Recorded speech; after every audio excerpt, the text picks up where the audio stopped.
6. Childhood memory. Did you have a happy childhood? Yes, I did. I enjoyed playing hide and seek with my peers. Did you experience your childhood in a city or countryside? I spent my childhood in a rural area where I could see vast rice fields. Did you usually skip class when you were a child? Yes, I did, and many of my friends did, too. Who were you with when you were a child?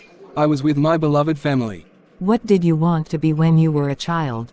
I dreamed of being a fashion designer. Who did you love the most when you were a child? I loved my mum the most since she was always there and took care of me. Who was your childhood hero?